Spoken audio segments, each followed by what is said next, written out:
Okay, right now this is a basic review of the Cateye Strada Wireless cycle computer. Well, it's not really a review as such, it's more of a kind of mini how-to really to actually get the system working a little bit better. The unit itself is pretty reliable once it's working. Gives you the time, gives you the your trip time.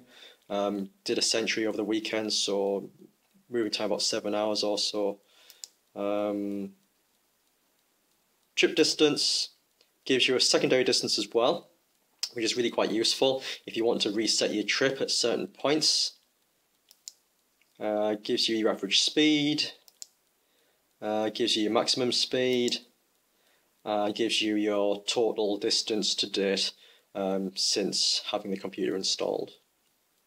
Now, the problem I have, and a lot of other people have with this head unit, is that the installation of it, specifically getting the magnet in the right position to talk to the fork unit and the transmitter, is extremely annoying and quite sensitive. Basically, you have to get the spoke magnet within about ½ mil distance of the actual fork unit, which is the blocky black thing you see on the right side.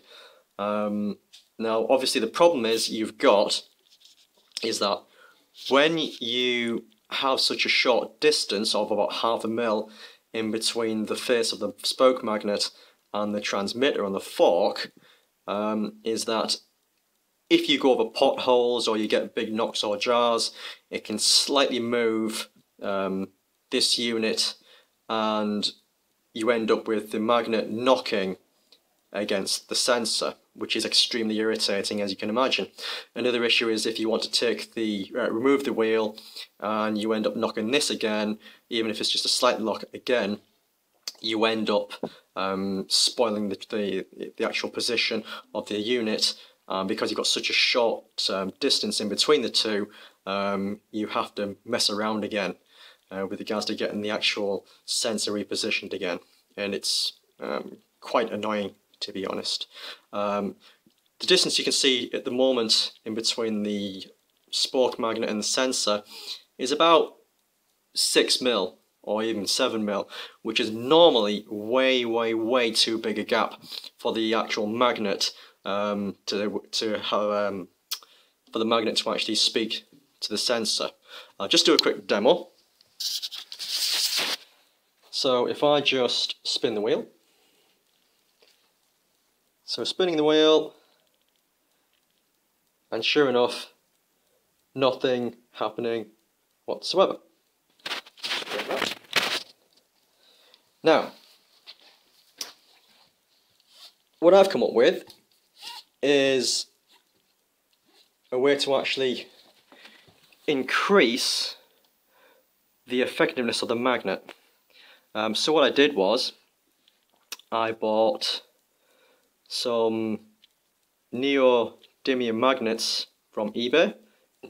Now the size of these ones are 10 mil by 2 mil, and they're really cheap actually.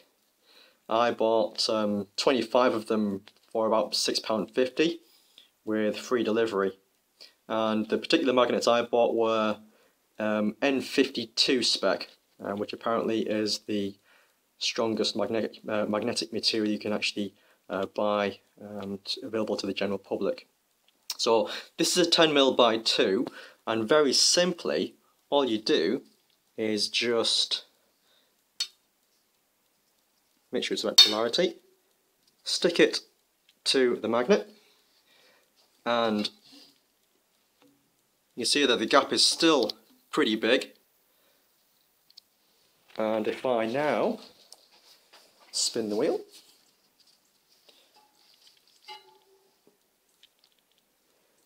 you can see